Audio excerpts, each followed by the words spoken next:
This episode is brought to you by Progressive Insurance. Do you ever think about switching insurance companies to see if you could save some cash? Progressive makes it easy. Just drop in some details about yourself and see if you're eligible to save money when you bundle your home and auto policies. The process only takes minutes, and it could mean hundreds more in your pocket. Visit Progressive.com after this episode to see if you could save. Progressive Casualty Insurance Company and Affiliates. Potential savings will vary. Not available in all states. Right now, Sleaze, brought to you by McDonald's. Support local business owners and entrepreneurs in your neighborhood by visiting a nearby McDonald's today. You know, Glenn Powell hosted SNL over the weekend, and Barnes, I have to say, he finally hosted SNL.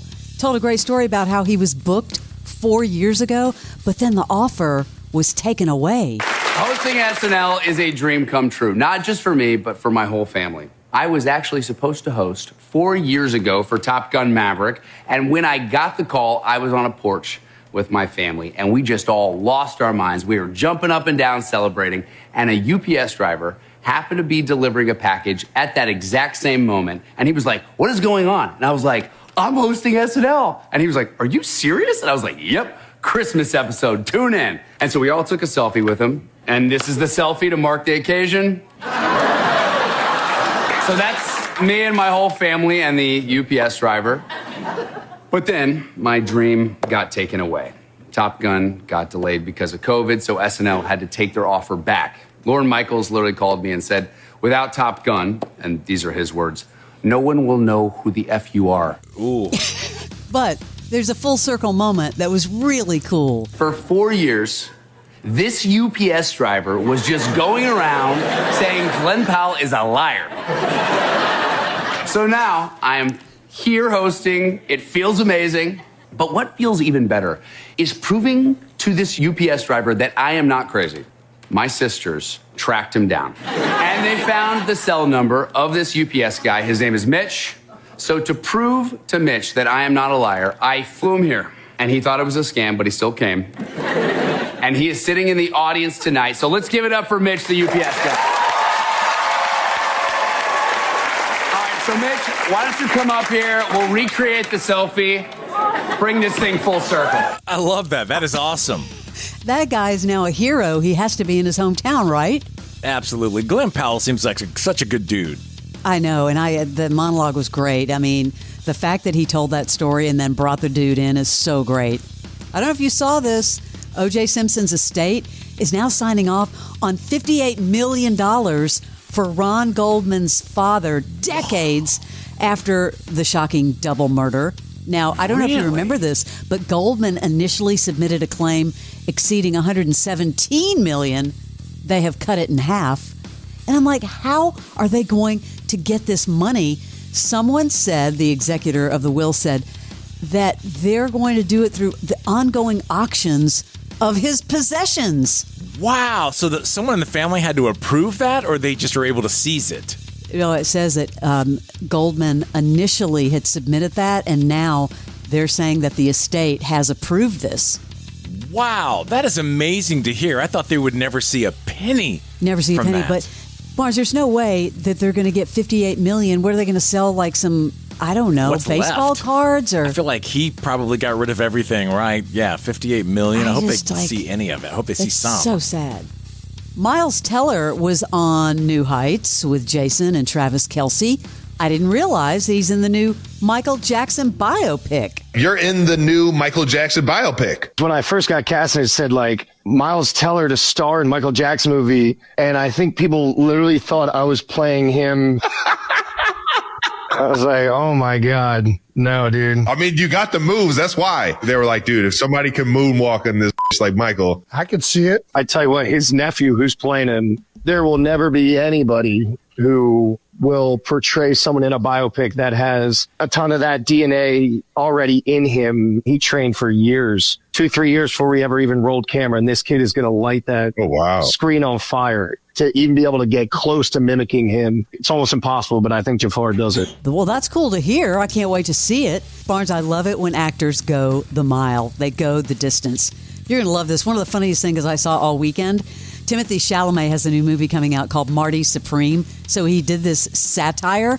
kind of mimicking corporate culture. You know, you're on a Zoom call and how movie stars are narcissistic. He gets on a Zoom call with all these reps from the movie company to discuss Marty Supreme and how to make it better. How are we doing? Nice to meet everyone.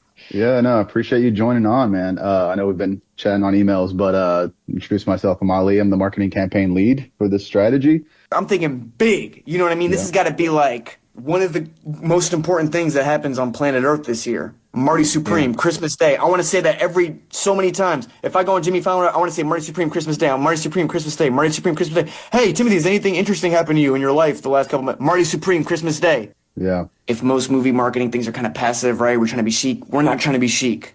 We're planting our flag. We are Marty Mauser. We are Marty Supreme. Even that has a nice ring to it. We are Marty Supreme. Like, Marty Supreme is a champion, right? When you think Breakfast of Champions, what do you think? Wheaties, right? Wheaties, right? Wheaties. When's the last time you saw a movie star on the cover of a Wheaties box? Never. Who do you usually see on a Wheaties box? So stepping back a moment, so Timothy Chalamet gets in a real Zoom call with all the people marketing the movie? Yeah, he gets in a real Zoom call, and this thing went on for 18 minutes. He uploaded it to Instagram. I got to give you a little bit more because it's really hysterical. Imagine Marty Mauser, cover of a Wheaties box. I think I should be on thousands of Wheatie boxes. To me, it's marketing 101.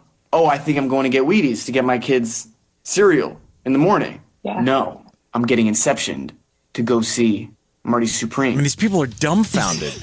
And because he's such a big star, they're all going to just sit back and just take it. It's going to make everybody talk about this movie, right?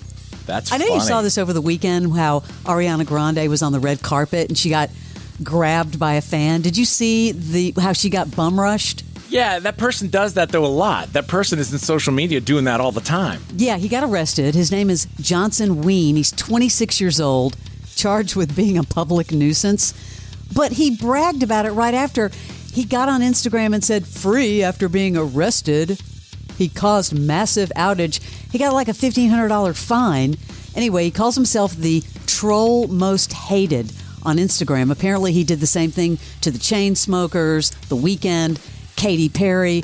Now it's just become a bit. Yeah, there needs to be some sort of fine for these. I think so, too. $1,500 is nothing. There was another one in Florida over the weekend. Jack somebody, this little punk. He's like 4 feet tall, who drives around the Lamborghinis and the whole thing. And he was doing whatever, got arrested, and it becomes a bit. And it's wasting taxpayers' dollars processing these morons. There needs to be some really heavy fine for that. Yeah, because celebs aren't going to want to do red carpet anymore. It's just dumb. This episode is brought to you by Progressive Insurance. Do you ever think about switching insurance companies to see if you could save some cash? Progressive makes it easy. Just drop in some details about yourself and see if you're eligible to save money when you bundle your home and auto policies. The process only takes minutes, and it could mean hundreds more in your pocket. Visit Progressive.com after this episode to see if you could save. Progressive Casualty Insurance Company and Affiliates. Potential savings will vary. Not available in all states. What's up, guys? David Pollack here, former Georgia Bulldog, former analyst with College Game Day, and host of my new show, See Ball, Get Ball. I'm a defensive lineman. That's why that's the name. You see the ball, you go get it. We're going to dive deep into college football. We're going to break down film. We'll have bold takes, real conversations with the biggest names in the sport every single week. If you eat, sleep, and breathe college football like I do, man, I promise you, See Ball, Get Ball is for you. So do me a favor. Follow and listen on your favorite platform. Did you see what happened to Tom Brady's new card store in New York? First of all, I didn't know he had a card store. He does. Robbed of nearly $10,000 just 2 weeks after it was opened. It's on Lafayette Street, Barnes. We should go visit it.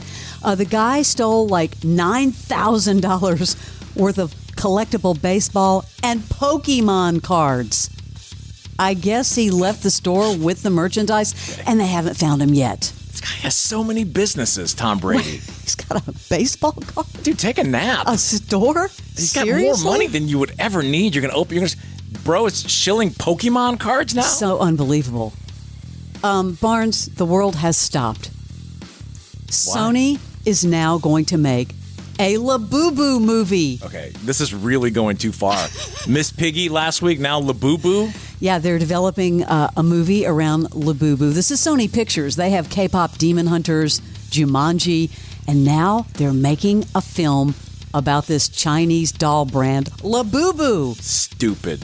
It's just Really? like Barnes said They're one out of word, stupid. They're out of ideas. Now they're doing this. This is it. I know.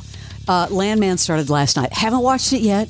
Of course, it's on my dance card, but I have to say, really funny story that Billy Bob told about a catering job that helped him with his acting career. I was at Stanley Donan's house working for a catering company, passing out hors d'oeuvres. And I'd heard of Billy Wilder, kind of, but I wasn't a movie guy growing up. Like, I knew every liner note of every album. So the bartender, when I passed out the hors d'oeuvres to Billy Wilder and some guy he was talking to, Dudley Moore was playing the piano, Dan Aykroyd was there. So anyway, I'm there talking to Billy Wilder. He goes, "So you want to be an actor, huh?" Well, I thought he had ESP. I was like, "How do you know that?" And he said, "Forget about it." I said, "What do you mean?" He said, "You're too ugly to be a leading man." And he said, "You're too pretty to be a character actor." And I said, "What do I do?"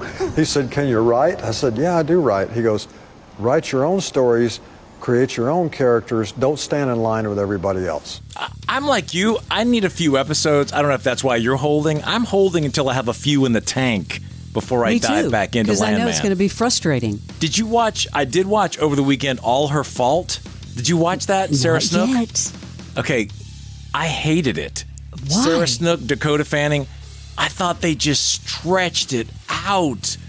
I mean, again, maybe I'm on an island. I don't want to give too much away about it. But I was like, man, this is slower than syrup. I mean, it's just, ooh. Well, I'm in the middle of 4 shows, so I've got to I'm going to start beasting me tonight. I'm very curious about the Claire Danes thing. Okay, our friend Alanis Morissette was on CBS Mornings. I love it. She went there. She talked about she doesn't shy away from exploring rage, fear, and sadness in her music. Did you feel that you were giving into this voice inside of you that there was this rage that was building up? Yes, because when I write songs, everything that jumps to the fore lyrically and musically is that which I have sublimated or repressed. So it's all my unconscious writing. So in my case, one of my survival strategies was people pleasing. But then underneath that was this volcanic fire, truly enraged part that I just kept pushing down. Then I realized that in music and art and dancing and all of the forms of art, that these parts that I have pushed down have a moment in the sun. So it wasn't difficult for you to bring those emotions to the surface through your writing? It's not hard for me to write it alone in a room. What is more challenging is addressing relationships, eye contact, one-on-one when there's a challenge or a conflict to be resolved. That's still hard for me. But writing about what's happening in my internal world is not hard for me. Back and better than ever, Alanis Morissette. Hey, that's your Celebrity Sleaze. Michael Rosenbaum and Tom Welling take you behind the scenes of one of the greatest shows of all time. They're an ultimate rewatch podcast. We're in the midst of season 7. And hold on. Obviously, we had a very successful television show for 10 years that was Superman-based. But we had to make everyone believe that you were Clark. I gotta be honest, I was surprised at the end of this episode that I wasn't. I was too! Talkville, the Smallville Rewatch podcast. I'm not sure I knew when I was filming it that I was not me. Follow and listen on your favorite platform.